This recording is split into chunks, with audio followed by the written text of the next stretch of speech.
हमारे साथ एडवोकेट राहुल राज है और उनसे हम बात करेंगे। कचहरी में कुछ मामले हुए उनके साथ। 3 साल के लिए सेंट्रल बार से इन्हें निष्कासित किया गया है। इस मुद्दे बात करेंगे। पूरा प्रकरण क्या था, ऐसा क्यों निर्णय लेना पड़ा सेंट्रल बार? जी, प्रकरण ये था कि हम लोगों ने एफटीसी फर्स्ट कोर्ट में एक बेल दाखिल की थी, सरकार बनाम अंशुल केसरी। और उस केस के पर्पज से हमारे जूनियर गए थे, मनोज गुप्ता, जो कि शासकीय अधिवक्ता हैं। उनसे मेरे जूनियर ने मात्र यही कहा कि भैया थोड़ा सीडी कमेंट दिखा दीजिए। आपके जूनियर ने? जी जी। तो क्या नाम था जूनियर का? हर्ष सोनकर जी। और इतना ही बोला तो उन्होंने कहा कि तुम मुझे खरीदने की हैसियत रखते हो, 10-20 हजार रुपया रखे हो जेब में। तो इन्होंने कहा कि भैया देखिए, उसमें बेल तो होनी नहीं है, 376D का मामला है और मैं एक अधिवक्ता हूं, मैं जानता हूं, बस मदद कर दीजिए, आप बड़े भाई हैं, सीनियर हैं। तो वो लगे बड़ी बदतमीजी से बात करने, गाली गलौज। तो मेरे जूनियर चले आए।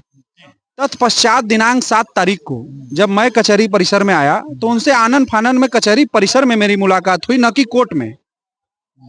और जब मेरी उनसे मुलाकात हुई तो मैंने बड़े विनम्रता से कहा कि भैया आप बड़े भाई हैं और मैं भी अधिवक्ता हूं और प्रबंध समिति का सदस्य भी हूं सेंट्रल बार का। तो आपसे निवेदन है कि हम अनुजों की मदद कर दिया करिए और आप सीनियर हैं, थोड़ा मार्गदर्शन कर दिया करिए।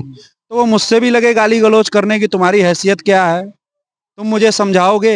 ये उनका बड़ा गलत तरीके का रवैया लगा। और जब तक हम बात कर ही रहे थे तब से एक 50 से 52 साल के एक वरिष्ठ अधिवक्ता, जिनको मैं जानता और पहचानता नहीं हूं लेकिन अगर देखूंगा तो पहचान जाऊंगा, वो आए और उनके ऊपर हाथ छोड़ दिए। मुझे ऊपर हाथ छोड़ दिया? मनोज गुप्ता के ऊपर हाथ छोड़ दिए। शासकीय अधिवक्ता? जी, वो उन्होंने छोड़ा? उन्होंने छोड़ा। और हो सकता है, ऐसा मेरा लग रहा है कि हो सकता है उनकी कोई पुरानी रंजिश रही हो मनोज गुप्ता जी से और वो आकर उन पे हाथ छोड़ दिए। मेरी गलती इतनी थी कि मैं वहां खड़ा था बस। तो मैंने उनका बचाव भी किया, एक अधिवक्ता होने के नाते बचाव भी किया। लेकिन वो मारे उनको और मार के निकल गए। लेकिन मनोज गुप्ता जी द्वारा मेरे ऊपर मुकदमे कराए गए, मैंने भी उनके ऊपर मुकदमे कराए कैंट थाना अंतर्गत। उसके पश्चात सेंट्रल बार के महामंत्री, उन्होंने क्या किया कि अपने स्वजाति भाइयों को जुटाया और साथ ही जो मनोज गुप्ता उनके स्वजाति भाई रिश्तेदार थे, उनके लिए संविधान को तार तार रखते हुए, सेंट्रल बार के हर बाइलाज को निरस्त करते हुए, एक तरफा और जातिवादी कार्रवाई करते हुए, जातिवादी कार्रवाई? बिल्कुल जातिवादी कार्रवाई करी। उन्होंने अपने समुदाय का पक्ष रखते हुए आम सभा बुलाई, जबकि आम सभा बुलाने का निष्कर्ष यह होता है, उद्देश्य यह होता है कि दोनों पक्षों को सुना जाए। मेरे पक्ष को नहीं सुना गया, एक तरफा कार्रवाई कर दी गई और 15 मिनट के अंदर घटना के आम सभा बुला ली गई। और आज तक कचहरी में इतने सारे प्रकरण हुए, कई अधिवक्ता लड़े हैं, लेकिन इतना जल्दी आम सभा नहीं बुलाई गई और किसी भी अधिवक्ता को निष्कासित नहीं किया गया। मैं पूछना चाहता हूं आपके चैनल के माध्यम से राजेश गुप्ता जी से कि कितने लोगों पर साल भर कार्रवाई किए हैं उनके कार्यकाल में? अभी SC/ST कोर्ट में 2-3 अधिवक्ताओं से आपस में मार हुई जज के सामने, क्या उस प्रकरण में उन्होंने निष्कासन किया? एक पटेल अधिवक्ता था, मैं पूरा नाम नहीं लूंगा, कई दिन से घर से बाहर थे हैं और जाके बाहर के लोग पुलिस कमिश्नर के एप्लीकेशन दिए और पता चला कि वो अपने से गायब था। उसके ऊपर कोई निष्कासन का कार्रवाई हुआ क्या? तमाम ऐसे उदाहरण हैं, लेकिन कोई कार्रवाई नहीं हुआ। मेरे ऊपर क्यों हुआ, मेरे साथियों को? क्योंकि जातिवादी मानसिकता रखते हुए राजेश गुप्ता ने हम लोग के ऊपर कार्रवाई की।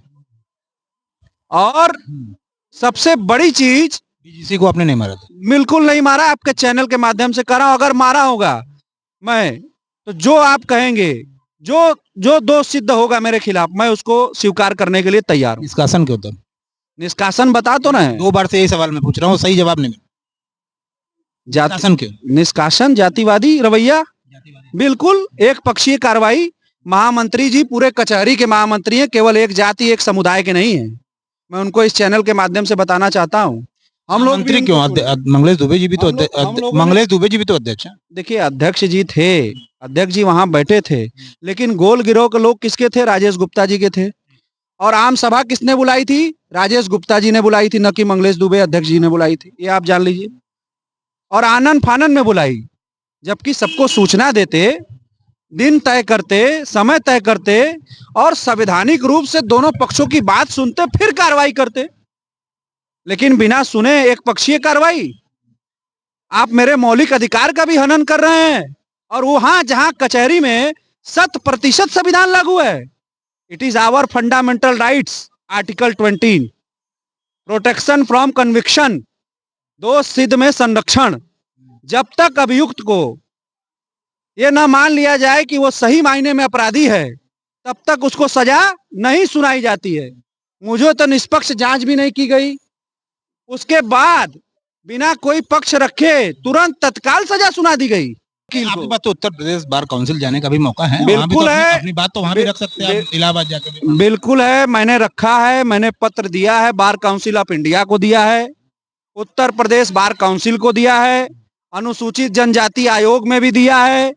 मैंने तीनों जगह लेटर दिया और आज माननीय डीएम साहब को भी मैंने पत्रक देकर संवैधानिक रूप से धरना दे रहा हूं कि मेरे साथ न्याय हो इस कचहरी परिसर में। ये थे हमारे साथ राहुल राज जी, जो उनका कहना है कि इनका कोई दोस्त नहीं था। जो पीटने की घटना सामने आई है, इनका कहना है कोई 52 साल या 52 साल का कोई वृद्ध था, वो पीट करके गया है और एक पक्षी कार्रवाई और जाति की बात कर रहा है। कचहरी में जातिवाद होता है और महामंत्री जी पे इन्होंने बड़े संगीन आरोप लगाए कि उन्होंने जातिवाद किया है पूरी तरह से। धन्यवाद।